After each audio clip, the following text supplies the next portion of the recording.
Good afternoon बच्चों। जैसा कि मैंने आपसे कहा था, प्रॉमिस किया था कि मैं आप लोगों के साथ एटॉमिक स्ट्रक्चर फुल सिलेबस लेकर आऊँगा। पिछले क्लास को जिसको मैंने लेक्चर 0 लिखा था, उसमें जितने भी टॉपिक्स जो मैं आपको एटॉमिक स्ट्रक्चर के अंदर पढ़ाने वाला हूँ वो मैंने मेंशन कर दिया था। और अगर आपने पिछला लेक्चर देखा है तो आपको ध्यान होगा कि लगभग नहीं, एग्जैक्टली 21 लेक्चर्स मैंने 21 टॉपिक्स मैंने वहाँ पे लिखे थे जो आपके सिलेबस में होते हैं। चाहे आप 11th में हो, 12th में हो, आप IIT जैम की तैयारी कर रहे हो, आप BSc पार्ट 1 में हो, चाहे आप जिस भी यूनिवर्सिटी में, स्टेट यूनिवर्सिटी में हैं या सेंट्रल यूनिवर्सिटी में हैं, आप जहाँ कहीं भी पढ़ रहे हैं, आपके BSc पार्ट 1 केमिस्ट्री ऑनर्स के सिलेबस में एटॉमिक स्ट्रक्चर रहता है, इनऑर्गेनिक केमिस्ट्री में। ओके, तो आप फिर जैम की तैयारी कर रहे हो या IIT, JEE एडवांस, नीट, आप जिस भी एग्ज़ाम की तैयारी कर रहे हैं और अगर आपके केमिस्ट्री के सिलेबस में एटॉमिक स्ट्रक्चर मेंशन्ड है तो फिर ये आपके काम का लेक्चर है। आप शुरू से अंत तक बने रहें। 21 टॉपिक्स हैं जिसे मैं लगभग 25 लेक्चर्स में कंप्लीट करवा दूंगा। आज मैं बेसिक इंट्रोडक्शन लेके आपके सामने हूँ। 1-2 क्लासेस इसी इंट्रोडक्टरी पार्ट में जो मैंने फंडामेंटल पार्टिकल्स लिखा था उस पर चलेंगे। उसके बाद फिर हमारे काम का जो टॉपिक शुरू होता है रदरफोर्ड मॉडल, जो 11th वालों के लिए इम्पॉर्टेंट है, और फिर आगे BSc जैम इन सब बच्चों के लिए आपका बोर्ड थ्योरी से काम का टॉपिक शुरू होता है। फिर हम लोग उसको एक एक टॉपिक को एक एक लेक्चर में ईजिली और डीप में जा कर के विथ क्वेश्चन सॉल्व करते चलेंगे। मुझे उम्मीद है इतनी देर में आप लोग जुड़ चुके होंगे। तो आइए मैं आज का चैप्टर अब बिना टाइम वेस्ट किए स्टार्ट करता हूँ। आज का लेक्चर बहुत बेसिक है, फंडामेंटल पार्टिकल्स में से भी मैंने केवल एक इलेक्ट्रॉन के बारे में आज मैं आपको बताने वाला हूँ। ये सारी बातें आप 9th क्लास में ऑलरेडी सीख चुके हैं, पर 11th के बुक्स में दी हुई रहती है। और क्योंकि आप मेरे व्यूअर्स में से 11th वाले भी हैं, इसलिए मैं इस टॉपिक को आज PPT के थ्रू डील कर देता हूँ और इसमें कुछ मैथमेटिकल पार्ट बचेगा जो मैं आपको नेक्स्ट लेक्चर में डील करूँगा। तो आइए बेसिक इंट्रोडक्शन से स्टार्ट करते हैं। देखिए, पिछले दिन भी मैंने कहा था कि बेसिक इंट्रोडक्शन मैं इसका केवल एक लाइन में दे दूंगा और वो आपके लिए सफिशिएंट होगा। ये एक ऐसा चैप्टर है जिस पे काम करने वाले लगभग सभी लोगों को, जिन साइंटिस्ट्स के बारे में आप बुक में पढ़ते हो, उन सब ने नोबेल प्राइज़ पाया है। तो आप समझ सकते हो कि ये चैप्टर कितना इम्पोर्टेंट है। ओके, ठीक है। फिर भी अगर चैप्टर के इंट्रोडक्टरी पार्ट की बात की जाए तो मैं इतना कहना चाहूँगा कि खैर आप स्लाइड्स देखो, आपको खुद ही समझ में आ जाएंगे।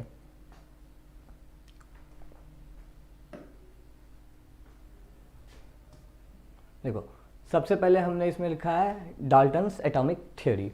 आपके सामने है, मैं हट जाऊंगा, आप एक स्क्रीनशॉट ले लेना। डाल्टन्स एटॉमिक थ्योरी ये सबसे पहली थ्योरी थी जो प्रपोज की गई थी। एटम कैसा दिखता होगा, क्या होगा, कैसा दिखता होगा, इसके बारे में जो सबसे पहला थ्योरी प्रपोज किया गया था वो जॉन डाल्टन के द्वारा किया गया था। या मैंने नाम लिख दिया है, ये सर जॉन डाल्टन के द्वारा प्रपोज किया गया था। ओके, तो इन्होंने बताया क्या था, आइए इसको एक एक करके हम लोग देखते हैं। पहला बात इन्होंने कहा था द वर्ड, ये मतलब मैं आपको इंट्रोडक्शन दे रहा हूँ कि द वर्ड एटम, जिसे आप एटम पढ़ते हो, एटम क्या है, एक ग्रीक वर्ड है। ओके, जिसका क्या मीनिंग होता है, इसका मीनिंग होता है इनडिविजिबल, यानी कि जो फर्दर डिवाइड ना हो पाए, वैसी चीज़ जो फर्दर डिवाइड ना हो पाए। डिवीजन से यहाँ मतलब मैथमेटिक्स वाला डिवीजन नहीं है। डिवीजन से यहाँ मतलब जैसे आप बाकी और छोटे टुकड़े में ना बांट पाएँ। कोई ऐसा पार्टिकल आपने कुछ लिया, उसे आप काटते गए, छोटा बनाते गए और फाइनली आप एक इतना छोटा पार्टिकल पे आ गए जिसको आप फर्दर डिवाइड ना कर पाएँ या उसके कंस्टिट्यूएंट और कुछ ना बचे, वही अल्टीमेट कंस्टिट्यूएंट हो उसका। ठीक है, ये यहाँ मतलब है इनडिविजिबल होने का। ओके, तो एटम एक ग्रीक वर्ड है जिसका क्या मतलब होता है कि सबसे स्मॉलेस्ट पार्टिकल, या जो फर्दर डिवाइड ना हो जाए, इनडिविजिबल हो। Okay, that is an ultimate particle which can not be further subdivided. बात समझ में आ रही है? सेकेंड पॉइंट जो डाल्टन्स थ्योरी के बारे में है, तो according to Dalton's theory atom is smallest indivisible particle. क्या है ये? स्मॉलेस्ट इंडिविजिबल पार्टिकल है, ओके, पार्ट ऑफ मैटर है। ये स्मॉलेस्ट है, ये फर्दर डिवाइड नहीं हो सकता, जैसा कि आपने पहले ही पॉइंट में, स्लाइड के पहले ही पॉइंट में पढ़ लिया है। और ये क्या करता है? Take part in chemical reaction, okay. ये एटम को फिर इन्होंने कैसे, जॉन डाल्टन ने डिफाइन किया कि ये सबसे स्मॉलेस्ट इंडिविजिबल पार्टिकल है जो अल्टीमेट है। अल्टीमेट होने के बाद ये फर्दर डिवाइड नहीं हो सकता है, जिसे यहाँ मैंने लिखा है कि matter which take part in chemical reaction, जो सबसे स्मॉलेस्ट है, इनडिविजिबल है और ये केमिकल रिएक्शन में पार्ट लेता है, उसे उन्होंने क्या कहा? डाल्टन ने उसे उन्होंने एटम कहा, ओके। तो नेक्स्ट क्या है? Atom can neither be created nor be destroyed. ये भी आपने 9th क्लास में ही सीखा होगा कि एटम को आप ना बना सकते हैं। देखो ये बात मैं यहाँ क्लियर कर दूं कि ये जो बातें मैंने यहाँ लिख रखी है, जो पॉइंट्स मैंने लिख रखे हैं, वो जो डाल्टन ने कहा था वो बात है, ये मेरी कही हुई बात नहीं है और ये पूरी तरह सच भी नहीं है, ठीक है। जब आप आगे धीरे धीरे आगे के टॉपिक्स आप पढ़ेंगे, सीखेंगे, तो आपको पता चलेगा कि डाल्टन के बताई हुई बात, नो डाउट ये पहले इंसान थे, पहले साइंटिस्ट थे जिन्होंने एटम के बारे में बताया, बट इनकी कही हुई सारी बातें एज इट इज सच नहीं हुई। उस समय जो टेक्निक्स थे, उस समय जो रिसोर्सेस अवेलेबल थे, उस समय जितने कंपाउंड्स नोन थे, जो कुछ भी उस समय की चीज़ें थी, उस समय उन्होंने स्टडी करके जो उन्होंने स्टडी किया और जो उनको आउटकम मिला वो उन्होंने अपने एटॉमिक थ्योरी में बता दिया। लेकिन आगे बाकी साइंटिस्ट तो बैठे नहीं रहे, उन्होंने भी बाकी चीज़ें की, उन्होंने भी चीज़ों को समझा, देखा, एक्सपेरिमेंट्स किए, फिर उन्होंने जो पाया, फिर वो आगे चल के डाल्टन्स की कई सारी बातें गलत प्रूफ हो गई। जैसे कि आप पहले ही देख पा रहे हो कि इंडिविजुअल पार्टिकल है, पर आपने इतना तो पढ़ ही रखा है कि एटम के अंदर इलेक्ट्रॉन भी होता है, प्रोटॉन भी होता है, न्यूट्रॉन भी होता है, तो आप यहीं से समझ पा रहे हो कि ये बात सच होने वाली है नहीं। तो यहाँ पे मैंने इस स्लाइड में जो भी पॉइंट्स लिख रखे हैं वो केवल वो बातें हैं जो डाल्टन ने अपने एटॉमिक थ्योरी में कही थी। वो कितना सच है, कहाँ कहाँ पे गलत हुआ, ये हम आगे जैसे जैसे पढ़ते जाएंगे, ये हमारे नॉलेज में ऐड होते जाएंगी। तो next point, atom can neither be created nor be destroyed, okay. Next point, atom of the same element are similar in size. ये एक इंपॉर्टेंट बात है, ओके। ये एक इंपॉर्टेंट बात है कि एक ही एलिमेंट के जितने भी एटम होंगे, जैसे लेट्स सपोज मैं कह रहा हूँ हाइड्रोजन एटम, या लेट्स सपोज मैं कह रहा हूँ एक एलिमेंट का नाम ले रहा हूँ मैं सोडियम, तो सोडियम के जितने भी एटम होंगे वो क्या होंगे? कि सिमिलर होंगे। क्या चीज़ में? तो साइज में, मास में और कैरेक्टरिस्टिक्स में। कैरेक्टरिस्टिक्स से क्या हमारा मतलब है? फिजिकल और केमिकल कैरेक्टरिस्टिक्स, मतलब केमिकल बिहेवियर, ठीक है। कोई एक एलिमेंट आप उठा लो, उस एलिमेंट के जितने भी एटम होंगे वो एटम क्या होंगे? सिमिलर होंगे। किस किस चीज़ में? साइज में सिमिलर होंगे, मास में सिमिलर होंगे और साथ ही साथ कैरेक्टरिस्टिक्स यानी कि उसकी जो फिजिकल और केमिकल प्रॉपर्टीज है उसमें वो सिमिलर बिहेवियर शो करेंगे। क्लियर है? आगे देखो, however atoms of different element have different size, mass and characteristics.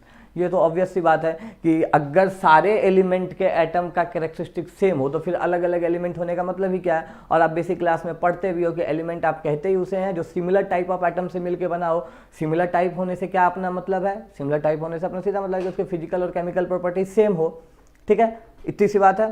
तो यहाँ पे डाल्टन ने जितनी भी बातें बताई थी वो मैंने यहाँ 4 पॉइंट्स में कंक्लूड कर दिया है। आप इसे चाहो तो स्क्रीनशॉट ले सकते हो। मैं कुछ सेकंड के लिए स्क्रीन से हट जाता हूं, आप इसे स्क्रीनशॉट ले लो और अपने नोट्स में लिख लेना।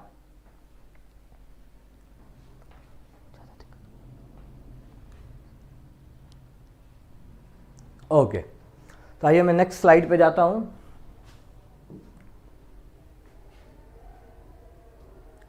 देखो, अब है ड्रॉबैक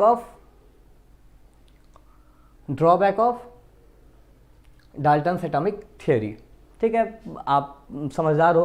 देखो इन्होंने क्या कहा था कि एटम वो होता है जो सबसे स्मॉलेस्ट इंडिविजिबल पार्टिकल हो, यानी अल्टीमेट पार्टिकल हो जो फर्दर डिवाइड ना हो पाए। पर आपने 9th क्लास में ही पढ़ रखा है discovery of electron, proton, neutron. मैं तो केवल अभी आपको रिकॉल करवा रहा हूँ सारी चीज़ें, ठीक है। तो आप जानते हो कि इलेक्ट्रॉन भी होता है, प्रोटॉन भी होता है और न्यूट्रॉन भी होता है, ओके। तो ये तो सारे एटम के अंदर ही एसोसिएटेड होते हैं।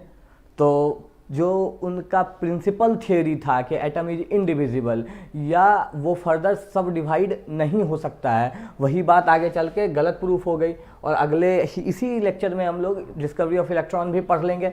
ओके, तो ये पहला ड्रॉबैक था, डिस्कवरी ऑफ इलेक्ट्रॉन, प्रोटॉन और neutron discarded the indivisible nature of atom proposed by John Dalton. समझ पा रहे हो आप?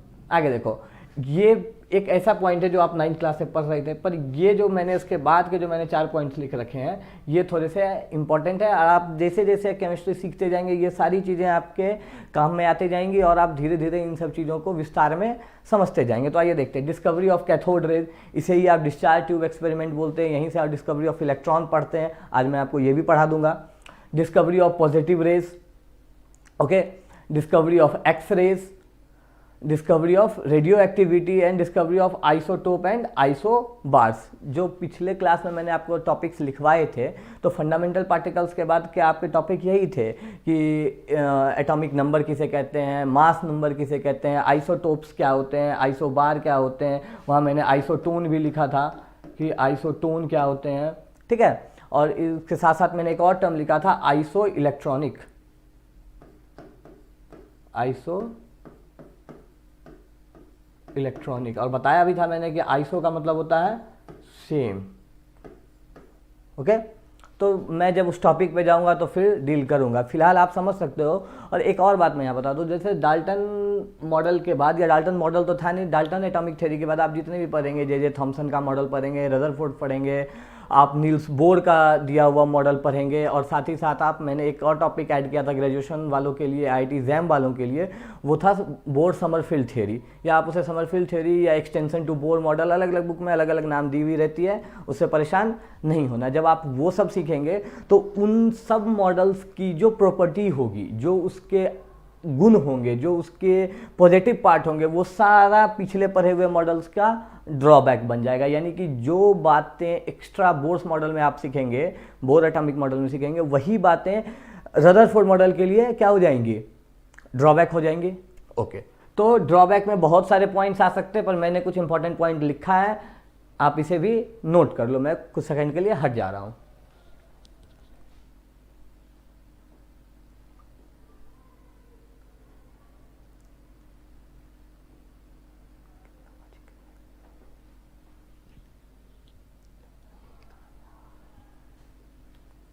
ओके, तो आइए नेक्स्ट स्लाइड देखते हैं।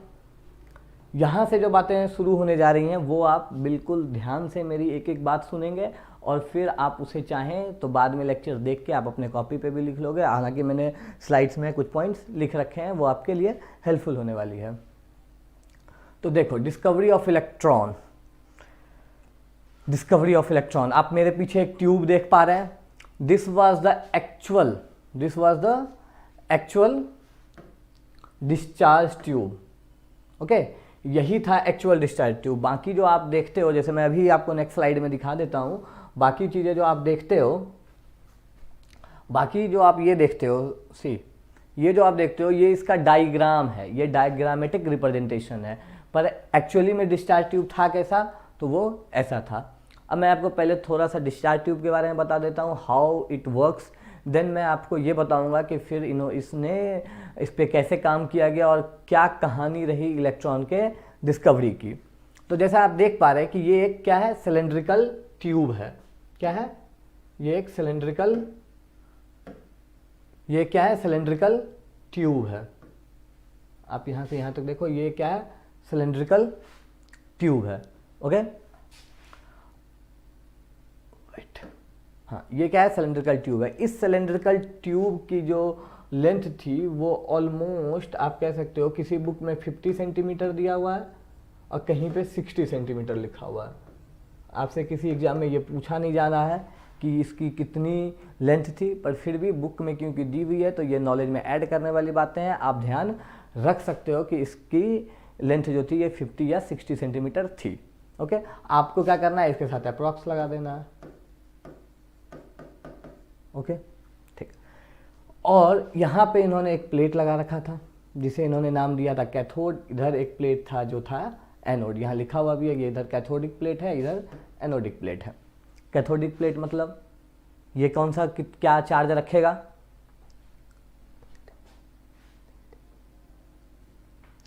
ये होगा आपका नेगेटिव चार्ज और ये होगा आपका पॉजिटिव चार्ज।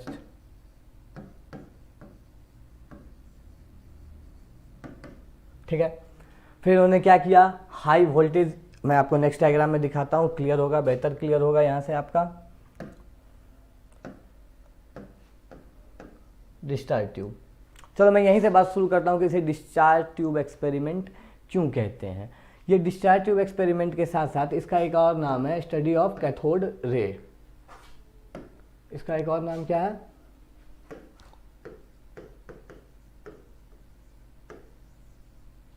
स्टडी ऑफ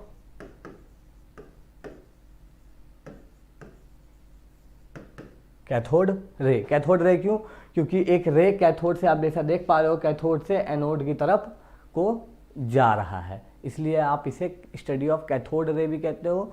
और यहीं से डिस्कवरी ऑफ इलेक्ट्रॉन की कहानी शुरुआत होती है और यहीं पे ख़त्म भी हो जाती है। तो चलिए देखते हैं इसे। इसमें क्या है कि ये डिस्चार्ज ट्यूब है, जैसा कि आपने पिछले स्लाइड में देखा था, ये इसका डायग्रामेटिक रिप्रेजेंटेशन है, मैंने बता ही दिया आपको। ये एक ट्यूब है जिसकी विड्थ, जिसकी लेंथ कितनी मैंने बताई आपको, 50 या 60 सेंटीमीटर, यही दो डेटा बुक में अवेलेबल है। ठीक है, यहाँ पे ये कैथोडिक प्लेट है, ये अनोडिक प्लेट है। कैथोडिक प्लेट आप जान रहे हो नेगेटिवली चार्ज होगा, ये पॉजिटिवली चार्ज होगा। इस पे हमने क्या किया, एक सोर्स दिया जो हाई वोल्टेज सप्लाई कर रहा था। वो हाई वोल्टेज कितना था, तो लगभग 10,000 वोल्ट था, 10,000 वोल्ट्स।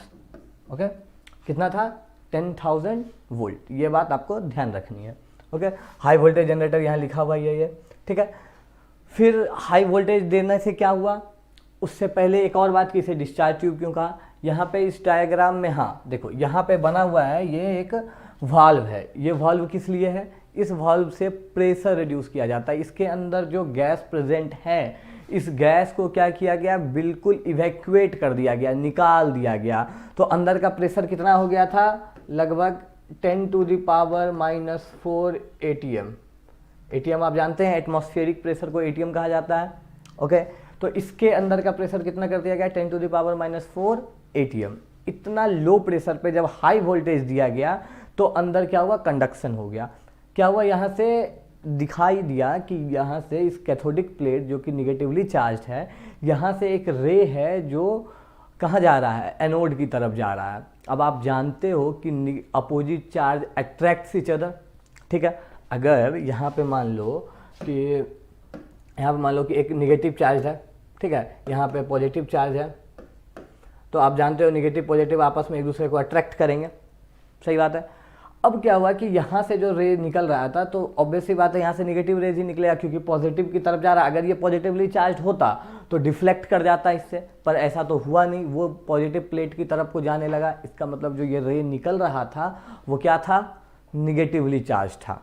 ओके, ठीक है, जब ये निगेटिवली चार्ज था, यहाँ पे हमने प्रेशर 10⁻⁻⁴ ATM तक रिड्यूस किया, 10,000 वोल्ट सप्लाई किया और एक रे यहाँ से निकला। और ये जो आप ग्रीन ग्लो देख रहे हो, यहाँ पे zinc sulphide ZnS, zinc sulphide की कोटिंग की गई थी। ओके, ठीक है। अब देखो, अब जब आप सॉलिड स्टेट पर होगे तो देखोगे जिंक सल्फाइड के स्ट्रक्चर के बारे में आप दो बातें सीखोगे कि ये ऊर्जाइट स्ट्रक्चर भी होता है और ब्लेंड भी होता है। तो जब हम वहाँ पहुँचेंगे और आप जब रदरफोर्ड मॉडल भी पर होगे तो वहाँ भी ZnS की कोटिंग होगी। ओके, तो फिर जैसे जैसे हम सीखेंगे, सॉलिड स्टेट में जाएंगे तो फिर सीखेंगे कि ये कौन सा स्ट्रक्चर था। आइए नेक्स्ट स्लाइड देखते हैं। देखो, हाई वोल्टेज, यहाँ पे आप उससे बेहतर डायग्रामिक तौर पे देख पा रहे हो कि क्या हो पा रहा है। ये एनोड है, पॉजिटिवली चार्ज है, कैथोड है, ये नेगेटिव चार्ज है। यहाँ से जो रेज निकल रहा है, कैथोड रेज था, ये क्या है, कैथोड रेज है। यहाँ से जो ये निकल रहा है, ये पॉजिटिव प्लेट की तरफ को अट्रैक्ट हो रहा है, डेविएट हो रहा है, डिफ्लेक्ट हो रहा है, जो भी टर्म आप कहना चाहो कह सकते हो। बाकी सेटअप वही है, हाई वोल्टेज सप्लाई है। इसके अंदर का प्रेशर मैं फिर से लिख दे रहा हूँ, 10⁻⁻⁴ ATM था। ओके, बाकी ये नीचे निगेटिव प्लेट है। अगर ये पॉजिटिवली चार्ज होता तो इधर आना चाहिए था, पर ऐसा तो हुआ नहीं। हुआ क्या कि ये पॉजिटिवली प्लेट की तरफ को चला गया। ओके, तो आप यहाँ से समझ पा रहे हो कि अच्छा, यहाँ से आप एक और बात समझ पा रहे हो कि ये क्या है, पार्टिकल नेचर शो कर रहा है। कैसे पार्टिकल नेचर शो कर रहा है मैं आपको बताता हूँ। देखो, एक और जो मैंने यहाँ डायग्राम नहीं लगाया, वो हमने क्या किया था, हमने नहीं, उन्होंने जो जिसने एक्सपेरिमेंट किया था उन्होंने क्या किया कि बीच में एक बहुत पतला सा व्हील लगा दिया। व्हील का क्या मतलब कि पंखा जो आप देखते हो बहुत पतला सा लगा दिया, जिसका बहुत लाइट मास था, लाइट वेट था, पिन व्हील उसे कहते हैं। तो फिर ये जब यहाँ से रेज चला, ओके, जब ये रेज चला तो इसमें क्या हुआ, उसने क्या किया कि उसको यहाँ पे अगर मैं एक व्हील लगा दूं,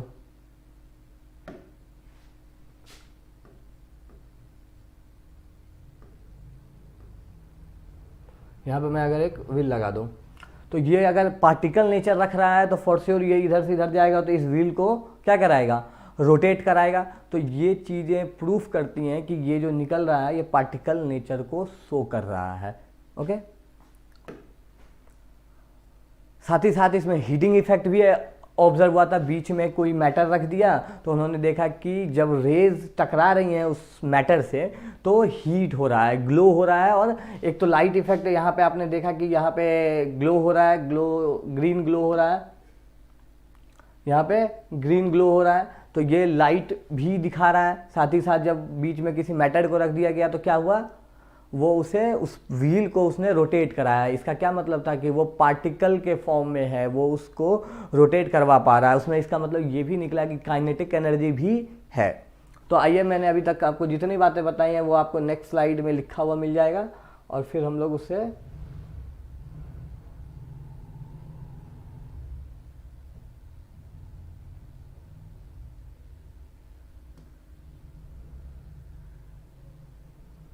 अब देखो कैथोड रेज की प्रॉपर्टीज क्या है। कैथोड रे की प्रॉपर्टीज क्या है, सबसे पहली बात कि ये कैसे ट्रेवल करता है, travel in straight line. Okay, दूसरी बात, इसकी वेलोसिटी काफी हाई थी, 10 to the power 9 to 10 to the power 11 centimetre per second थी इसकी स्पीड। ओके, ठीक है। नेक्स्ट क्या है, प्रोड्यूस ग्रीन ग्लो। आपने अपने पिछले स्लाइड में देखा कि कैसे ग्रीन ग्लो हुआ था। ZnS की कोटिंग थी जिंक सल्फाइड की। Strike on the glass wall beyond the anode. मैं आपको ये बातें पीछे जाके दिखा देता हूँ। देखो देखो, ये ग्रीन ग्लो हुआ था एनोड के पीछे की जो, एनोड के जो पीछे का हिस्सा है, वॉल है, ग्लास वॉल है, इस पे स्ट्राइक करने के बाद ये पार्टिकल्स जो यहाँ से निकल रहे थे, ये पार्टिकल जो यहाँ से निकल रहे थे वो जाके इस पे स्ट्राइक कर रहे थे, इस वाले पे। तो यहाँ पे जहाँ पे स्ट्राइक कर रहे थे वहाँ ग्रीन ग्लो हो रहा था। ओके, तो ये green glow strike on beyond the anode, ये भी अभी आपने देख लिया कि ये एनोड के पीछे जब वाले वॉल पे जब इसने स्ट्राइक किया तो ग्रीन ग्लो हुआ। ओके ओके, देखो, they produce heat energy. Heat energy का प्रोड्यूस किया when they collide with the matter. ये भी मैंने आपको बताया कि बीच में अगर आप कोई मैटर रख दो तो उससे टकराने के बाद वो हीट प्रोड्यूस किया। ओके, तो इसका मतलब इसमें हीटिंग इफेक्ट भी है। साथ ही साथ it shows that the cathode ray possess, के का मतलब क्या है, काइनेटिक एनर्जी।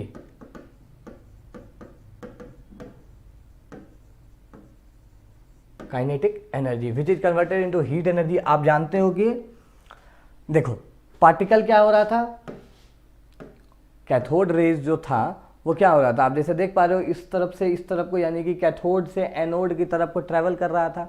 ओके, अब जब ये ट्रैवल कर रहा था तो इसमें जब हमने बीच में अभी देखा था कि एक पिन व्हील रख दिया तो वो लाइट वेट था तो उस पर टकरा के उसने व्हील को रोटेट कराया। ओके, आप समझ पा रहे हो कि ये यहाँ से यहाँ ट्रैवल कर रहा है तो उसमें काइनेटिक एनर्जी होगी। ठीक है, काइनेटिक एनर्जी है। तो देखो यहाँ क्या लिखा है मैंने कि जब वो किसी मैटर से, ये क्या लिखा, काइनेटिक एनर्जी पोजेस करता, converted into heat energy when stopped by matter. और जब उसमें काइनेटिक एनर्जी है, बीच में कोई आपने ऑब्स्टेकल डाल दिया तो ऑब्वियसली बात है वो एनर्जी को एक से दूसरे में ट्रांसफर करेगा।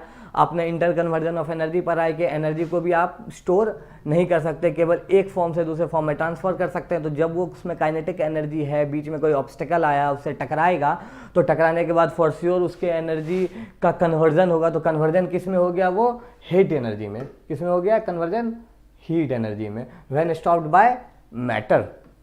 क्लियर है ये पॉइंट? ओके, नेक्स्ट क्या है, they are deflected by electric as well as magnetic field. Okay, they are deflected by what, electric as well as magnetic field. देखो ये बात भी आपको पिछले डायग्राम में ही क्लियर हो जाएगी। देखो इलेक्ट्रिक फील्ड लगाने का क्या मतलब था, आपको मैं नेक्स्ट क्लास में चार्ज टू मास रेशियो बताऊंगा, चार्ज टू मास रेशियो के बाद आपको मिलिकन्स ऑयल ड्रॉप एक्सपेरिमेंट बताऊंगा, तो वहाँ भी ये चीज़ें आपके सामने आएंगी।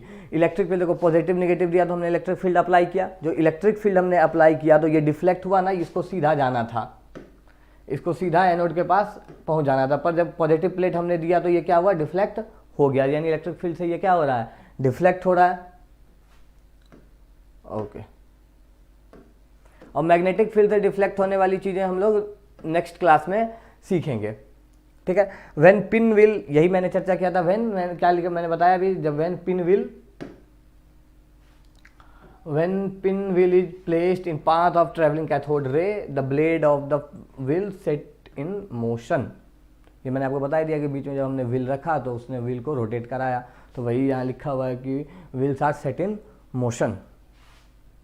ओके अगर आप नेक्स्ट देखें तो ये सारी चीज़ें जो आपने अभी तक देखा, समझा, सुना, उससे आप अब क्या कंक्लूजन निकाल सकते हो। देखो इस स्लाइड में वही कंक्लूजन है, बस आपको ये कंक्लूजन ध्यान रखना है, आपके लिए सारी चीज़ें आसान हो जाएंगी। तो क्या है यहाँ मैंने लिखा है, 10 cathode ray consist of material particle which have mass as well as velocity. तो अभी तक हमने देखा था, हमने वेलोसिटी भी उसका देख लिया था, तभी तो उसमें कुछ वेलोसिटी था, तब तो वो कैथोड से एनोड की तरफ ट्रैवल कर रहा था। इसके पिछले साइड में हमने देखा भी था कि उसको हमने काइनेटिक एनर्जी बोला था, ठीक है। तो इसका मतलब इसमें वेलोसिटी है, इसका मतलब काइनेटिक एनर्जी है। वेलोसिटी होने से मतलब है अपना काइनेटिक एनर्जी का होना, और मास भी है, ओके ठीक है। इसे ही हम चार्ज टू मास रेशियो में अगले क्लास में पढ़ेंगे भी, ठीक है। दीज निगेटिवली चार्ज पार्टिकल, जब वो पॉजिटिव प्लेट की तरफ जा रहा है तो आप जानते हो opposite charges attract each other, तो जब वो निगेटिव पार्टिकल है तभी तो पॉजिटिव प्लेट की तरफ जा रहा है, तो इसका मतलब है these negatively charged particle were called negatron. ये ध्यान देने वाली बात है कि जब ये कैथोड रे एक्सपेरिमेंट हुआ था तो जिसे आप आज इलेक्ट्रॉन कहते हो उसका नाम इलेक्ट्रॉन नहीं था, उसे क्या कहा गया था, निगेट्रॉन, यानी कि निगेटिव चार्ज कैरी करने वाला पार्टिकल, ठीक है, बाय थॉमसन। थॉमसन ने क्या उसे नाम दिया था, निगेट्रॉन, जिसे बाद में स्टोनी नाम के साइंटिस्ट ने नाम चेंज करके क्या कर दिया, इलेक्ट्रॉन। ओके तो ये सारी बातें हुई। अब आप एक बात मैं आपको इसके साथ ऐड करता चलूँ कि जैसे मैंने आपको बताया, जैसे मैं यहाँ पहले पढ़ देता हूँ, फिर मैं पिछले डायग्राम से आपको क्लियर कर दूंगा। यहाँ हमने क्या लिखा है, nature of cathode ray is independent of what, nature of gas and nature of cathode. आइए मैं इसको समझाता हूँ। देखो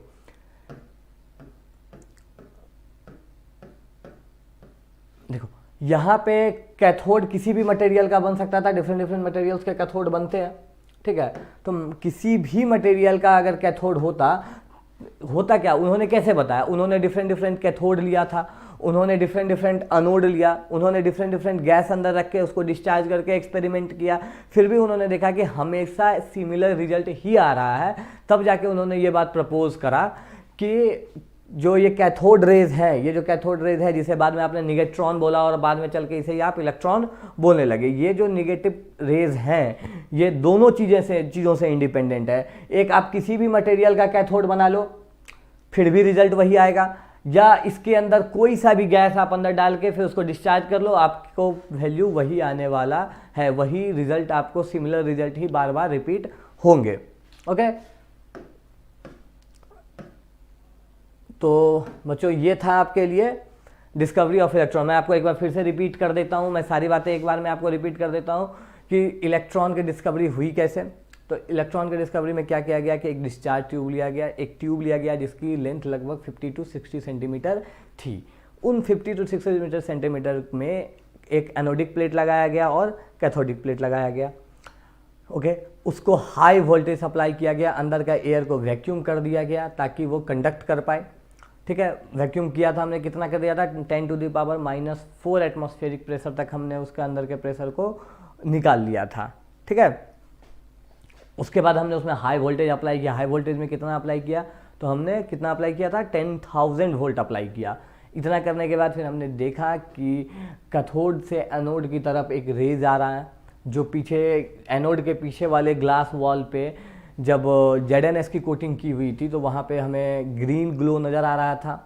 ओके, तो ये वो हमेशा पॉजिटिव डायरेक्शन में जा रहा था। इसका मतलब वो जो पार्टिकल्स, वो जो रेज ट्रेवल कर रहा है, वो जो कैथोड की तरफ से निकलने वाला रे था, वो क्या था, नेगेटिवली चार्ज था।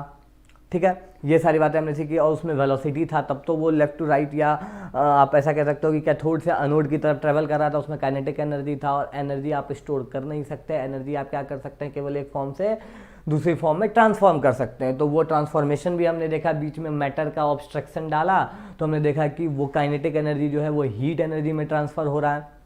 अगला हमने बीच में पिन व्हील जो लाइट वेट था वो हमने डाला, तो देखा कि व्हील रोटेट होने लगा। ओके, इसका मतलब उसमें काइनेटिक एनर्जी है।